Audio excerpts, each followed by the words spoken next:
Welcome to the ReWire Podcast. I'm your host, Ryan Stewman, and I'm here to rewire your mind for success. We're glad that you're here. All right, welcome to the ReWire with Ryan Stewman podcast.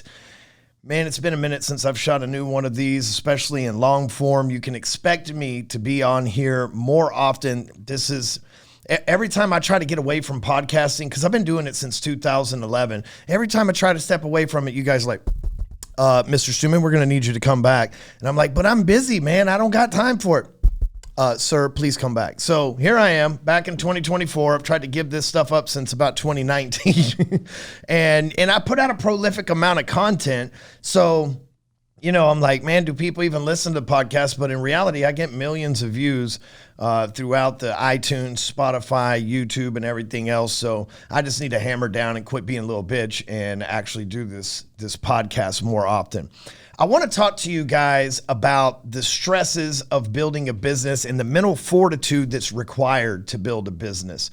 The two hardest things I've ever done in my life are, number two is build a business, and number one is keep my word, which is crucial to building a business, okay? And when I say it's hard to keep my word, it's not like I have the temptation to lie, but there's lots of times when I've told somebody something and it turned out to be a lot harder, a lot more difficult, and a lot more stressful than what I originally planned or presented to them. But my job to keep my reputation is to keep my word 100% of the time.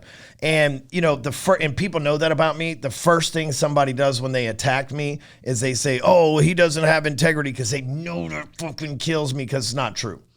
And I have been a prolific word keeper. It has been literally the most difficult thing in my life. But that is also one of the reasons why I believe that I'm successful in business. And I'm not here to talk net worth with you or money in the bank account or tax returns or whatever, but I promise you I'm a lot more successful than you think I am.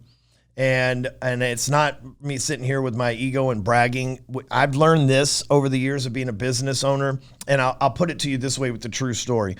Back in November of 2014, I had my first in business, first $100,000 in income in a month. I was running a solo business, made my first $100,000. And in the real estate world, back flipping houses and stuff, I made $100,000 in a month before clearly selling a house or whatever. But it wasn't a consistent thing. And it wasn't something that, in my opinion, it's easy to go flip a house and make $100,000, and it takes you 6 months to flip a house, right? All this like, oh, you make it in a day wholesaling as maybe you can, but I haven't been that lucky to be able to do that consistently. But I had my first six figure where I had sold six figures, didn't have to invest money, didn't have to go buy a business, didn't have to go buy a house, and made my first six figures. The next month in December, I made like $125,000. And so the first month in November, I'm excited. I get on the internet and I'm like, dude, we broke six figures for the month, which you see a lot of people that are excited the first time that they do that. Six figures for a year, six figures for a month. For me, it was a month. The next month, I do a little bit more than $100,000. And it got me to thinking, man, at the time, that seemed like real money to me. Okay. It seemed like a whole lot of money to me. And it still is a whole lot of money. We just have grown past that at this point. But it was one of those things where, man, if I'm going to do this every month, I probably shouldn't be telling the public how much money I make. It's probably nobody's business that we're doing six figures a month, because then it's easy to cancel a program that I have. Oh, Ryan's rich. He won't miss my payment this month. It's easy to get sued. Oh, Ryan's rich. If I slip and fall at his event, I can sue him. And so I started thinking about the liabilities that come with money. This is why so many people are bad with money, because with money comes responsibility. And so many people, they'll try to put that responsibility off. For example, I've watched a lot of people over the years invest a lot of money with people. And the reason why they invested is not because they thought it was a good deal, not because they did due diligence on the person. It's because they didn't want the responsibility of holding that money in their bank account, because with money comes responsibility. The responsibility of, protecting it, the responsibility of paying taxes on it, the responsibility of investing it wisely. So if I take that money and I invest it with somebody else and they mess up, that's their responsibility. And now I have an excuse, the opposite of responsibility, to blame why I'm broke. Okay. So let that be lesson number one. So, we haven't looked back since November of 2015 or 14, just to put that in perspective. So we haven't had a down month and gone in reverse since then. And so I started thinking, okay, I need to keep my numbers quiet. So when I say all this, that's why you don't see me brag about numbers. That's why you don't see me put numbers up on the board. And people are all the time, but they don't do it anymore. But they used to say, oh, show your tax returns. That is nobody's fucking business but me and the IRS. And I barely like showing that stuff to CPAs because I feel like people get a little chatty. I don't like showing it to banks too because they get a little chatty. The other day, one of my business partners, he goes, yeah, when the bank got your financials, they said that we're good for whatever. I was like, shut the fuck up. That's not what I want. So business being the hardest thing that I've ever done for the following reasons. People, running a business is all about people. I don't care if you have an artificial intelligence business, it takes people to code it. I don't care if you have any business, it's the people that makes it hard. Managing people, hiring, training, firing, retaining people, keeping clients happy, Dude, I have the in business, in my experience, a lot of the people that I've done the most for are the ones that end up being the most unhappy with services, right? Because takers take, they don't know. They just continue to take because they're selfish and that's how they roll. And so business is hard. And today I want to talk about the hard parts of business, the people behind business, especially when you run a business like I do, where I lift my people up. I give them shout outs on social media.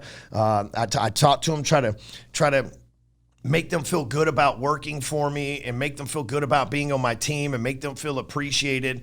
And it's very hard because it's a fine line between showing somebody appreciation, making them feel good, and then all of a sudden them becoming entitled and getting an ego.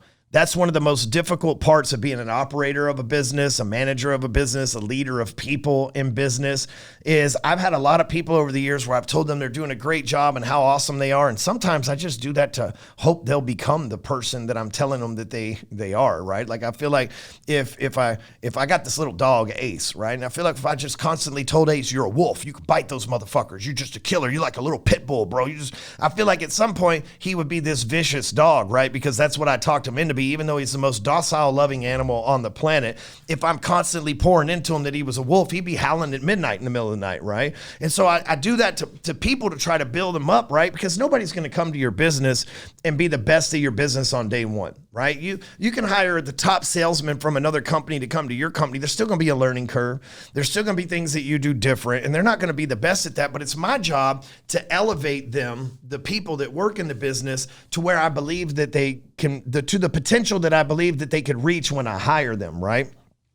But man, as a lot of you operators listening to this know, what happens is people get an ego. They start to think, well, I built that, or you can't do it without me, or I deserve this, or I'm entitled to this. And it becomes a big problem. And then a lot of times, in my industry, I teach entrepreneurs how to entrepreneur.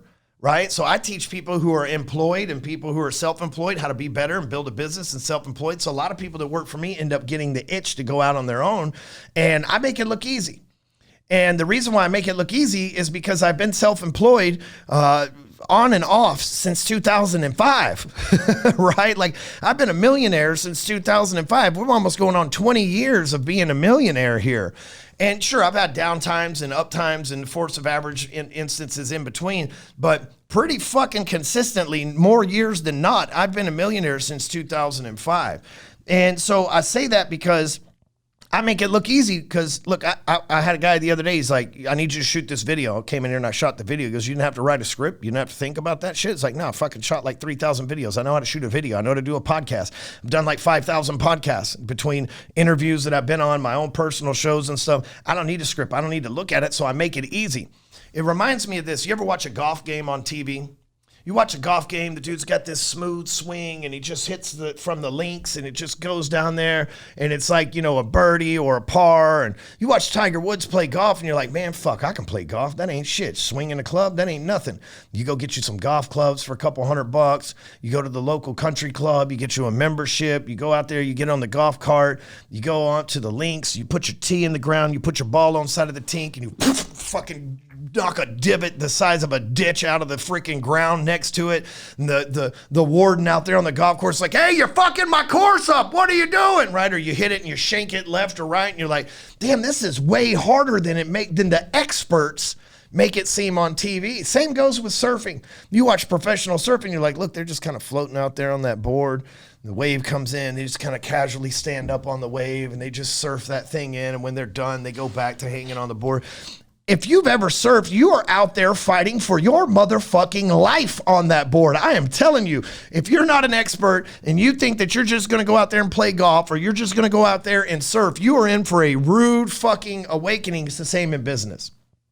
You watch some of the guys that are prolific business builders, Elon Musk, Tillman Fertitta, Ryan Stewman, you think, oh, that looks easy. I can go do that. And then you find out it's a lot like surfing and golf, that it isn't. Because in business, man, there's a lot of, like golf is a great example, right? Like it has to be very precision, like very precise on how you hit the ball to where the ball's going to go. And then having the strategy, that almost chess-like strategy of how you're going to manage the ball once it lands where it lands, right? Business is just as unpredictable. In business, you can even have the most precision strike against that golf ball, whether it's the marketplace, hiring employees, acquisition of clients, whatever the case. And then people will throw you curveballs, right? You have an employee that one day comes in and just quits for no reason. Or an employee that tells you that you're a piece of shit or you fucking suck or that you don't pay them enough and that they're worth more, even though they're not worth shit at all and you've been way generously taking care of them.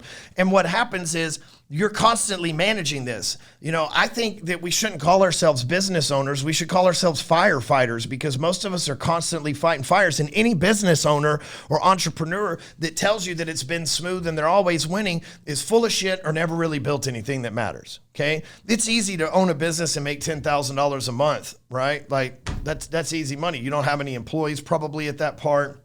You don't have any equipment to manage. You don't have any bank loans. It's pretty easy, right? And you think, oh, $10,000 a month is a lot of money. Not in business. Not in business. There's always something coming. The tax man, the accountants, the lawyer, the insurance. There's always something coming for you. It's unfucking predictable. And mostly because the people, right? What the tax man, the accountant, the lawyer, right? These are the things, the people that come at you in business. I like in business to be in at war. You are under attack from a bunch of unknown enemies that make themselves known by the time it's oftentimes too late. You don't know what to do. You know, I had an accountant several times in my career. I've had accountants that told me, oh, well, here's your tax bill. And then 6 months later, it's something else. Or, oh, you're not going to have to pay taxes. And 6 months later, it's like, oopsie, right? Like I've had that happen a lot. That's unpredictable shit. And, you know, as a business owner, if you are going like, as a business owner, we usually pay taxes in October. And the reason why is that's the deadline for people to get us K-1s from other affiliates and people that paid us other services and shit like that. So you file taxes based on what you think everything's going to come in April, and then you pay your taxes, and you actually file them in October. Not everybody does this, just the way that I've done it. It's the way that I was told to always do it. It's the way that I've always done it. And during that, from April to October, 6 month span of time, then guess what happens, right? Fuck, anything can happen. Literally anything can happen. And then all of a sudden you get a curveball, and all of a sudden you get a K1 that you forgot about. And all of a sudden, so like tax preparers are one of the most dangerous parts of business, because the tax man don't care if the tax preparer made a mistake. The tax man just wants his tax money. Whether it's the state or the feds, they just want their money. They don't care. Oh, you made a mistake. That's not the CPA's problem. You owe the taxes, Ryan Stewman. Okay, so you've got that. You got lawyers, right? Lawyers look and they see, oh, this person's rich. They've got assets. I can find a reason to be an ambulance chaser and sue them on behalf of somebody. And that shit throws you a curveball. Luckily for me, I've never been sued. I had somebody attempt to sue me one time for hiring somebody, but they didn't have a non-compete, so they had to drop that. But I've never been sued for doing the wrong thing or hurting somebody, because I'm very conscious about that. I want to take care of people. I want to love on people. I want to do the right thing 100% of the time. And that's kind of kept the lawyers at bay, but I've seen a lot of my clients have to deal with it. I've seen a lot of people get curveballs from lawyers. A lot of people get curveballs from accountants. But the employee part is one of the most difficult to manage too, because here's the thing about employees. When they apply for a job, they're putting their best foot forward. They show up in a suit and tie. They got a bow tie on. They look like stepbrothers, right? They show up with these bow tie tuxedos. They're sitting there on the couch and they're like, this is a double we are just committed to excellence, and we worship God, and never lied in my life, never taken a drug, never had a sip of alcohol. I am literally Achilles. I'm impenetrable. Was top producer at my last place. My boss absolutely loved me so much that his wife wanted to sleep with me. He wanted to give me access to his kids, like all these things. And then 6 months into it, you're like, where the fuck is that person that was in that interview? Where's the attitude they had when they walked in the door? Because listen, business gets hard, whether you're a salesman or whether you work in operations or customer support. Think about it. Somebody comes and they apply for a job in customer support.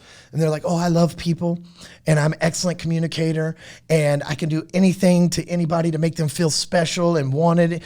And then 6 months worth of, I want a refund. 6 months worth of my shit ain't right. 6 months worth of this doesn't work right. Doesn't work for me. And the things that happen in business, then guess what? That's mentally taxing on that customer service rep to where now all of a sudden they're waking up in the morning and they're going, fuck, man, I don't want to come in and work for Home Depot customer service today. Everybody's bitching about things not being right. And they start to lose that excitement. Then they go on to find the next job thinking that they'll be fulfilled somewhere else. I've had employees leave here and they say, leave my companies and say, I'm just not happy. I was like, you 6 months, you're not going to be happy at the next place either. Happiness doesn't come from a job. Happiness doesn't come from doing what you do on a job. Happiness comes from within. If you don't decide to be happy and positive, then you're never going to find it anywhere else. It's like I got these cows. Okay. And if you leave the fence open, these fuckers will go to the other side and you will have to rope ride and herd them bastards back with vengeance and fury because the grass is always greener on the other side. Matter of fact, the grass can be greener where the cows are at and they still want to explore the other side for the possibility that it might taste different or it might be slightly greener. And humans are really no different than that. Then you've got clients, right? Clients come in and let's say in my lending business, for example, that I've been doing for 20 years now, the lending business, somebody will come in and be like, dude, I got perfect credit, got a gazillion dollars in the bank account. I mean, Elon Musk borrows money from me, never made a late payment in my life, I always pay my bills on time, do most integrous financial person you ever meet. Then you pull their credit and it's like a 558 and you got to go to them and go, hey man, you told me you never made a late payment in your life on anything. It looks like you've never made an on-time payment in your life on anything, right? And then all of a sudden you're the bad guy. They go give you a 1-star review. These guys fucking denied my loan for no reason. I've always paid everything. It's like, look, I'm not Experian, TransUnion, and Equifax, motherfucker. You need to take that shit up with them and give them a 1-star review, not me. I had a guy cuss my ass out about 3 months ago, and he goes, I don't know why you deny me for this loan. I don't have any other loans like you're saying, and I've always paid everything on time. I'm like, right here on your credit report with your social security number and your LLC EIN, it says that you defaulted on the last 5 fucking loans that you took. Well, that was different. Oh, it was fucking different. Fuck me, huh? But that's the shit we deal with in business. But you don't see guys like me getting on social media telling these stories.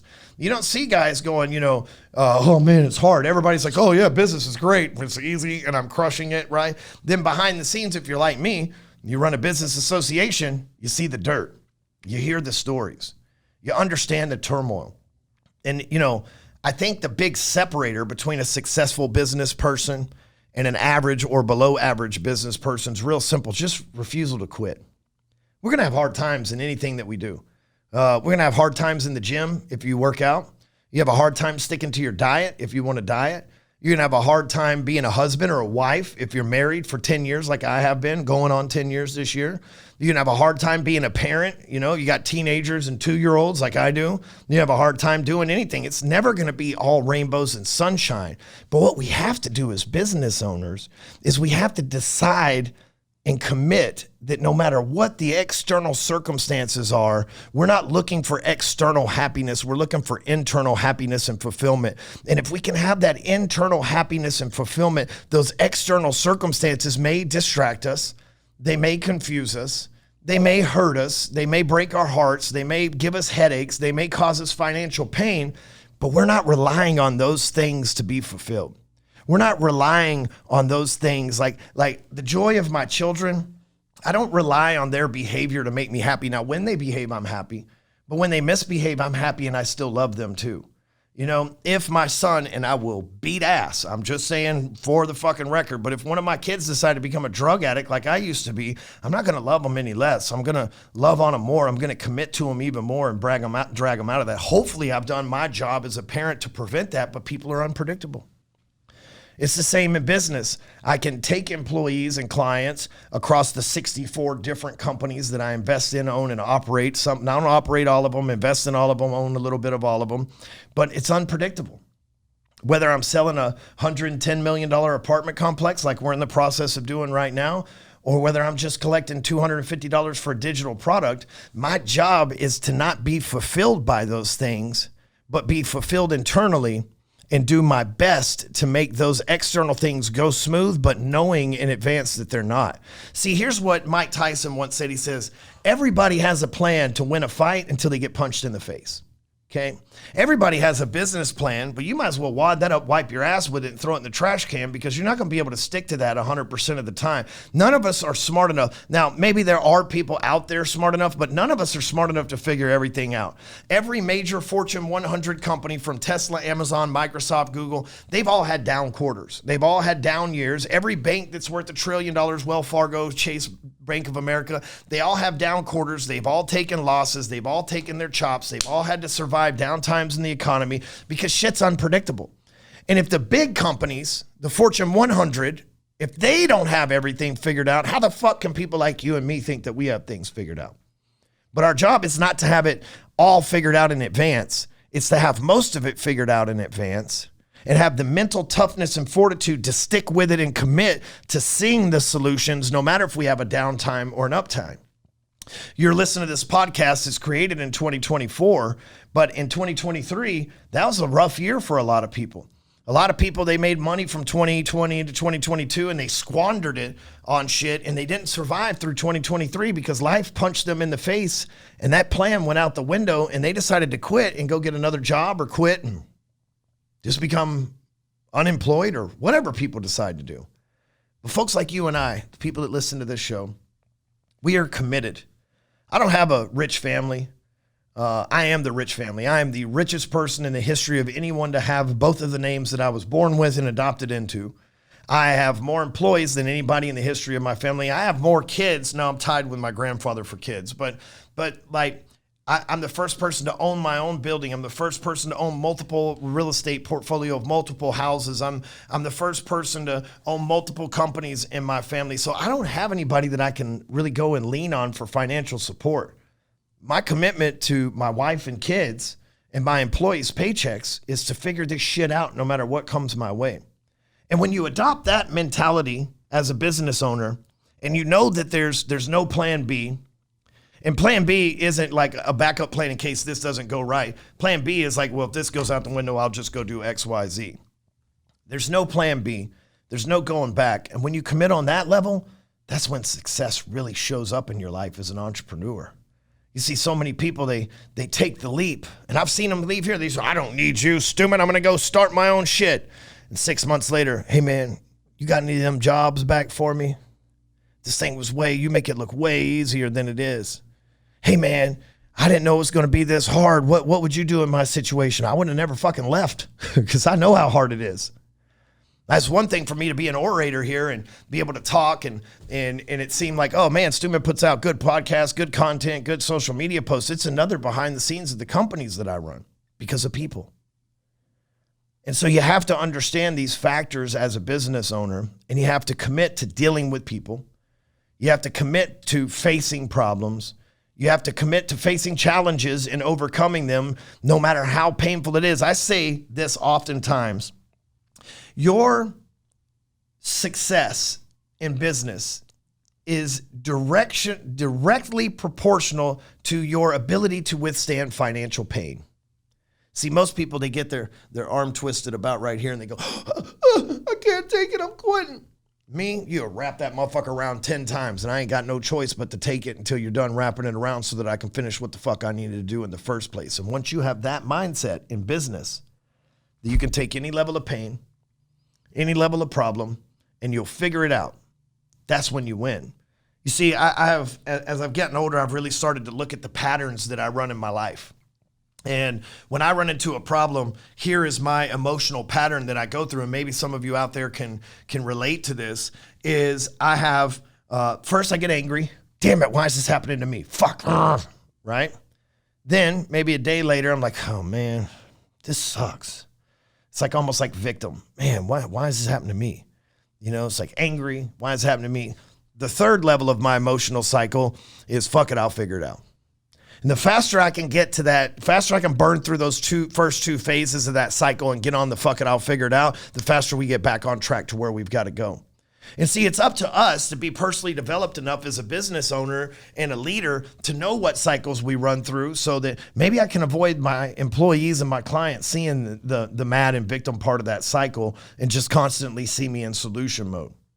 If I can run through the first two stages of that cycle quick and then get on to solution mode, then I'm being an example for other business owners that look up to me to be able to say, dude, this guy's about the solution, not the problem. Because we get what we focus on. We've heard that our whole entire life. So if we keep focusing on the problem, guess what we're going to get? More problem. The sooner we can get focused on a solution, guess what we get? More solution.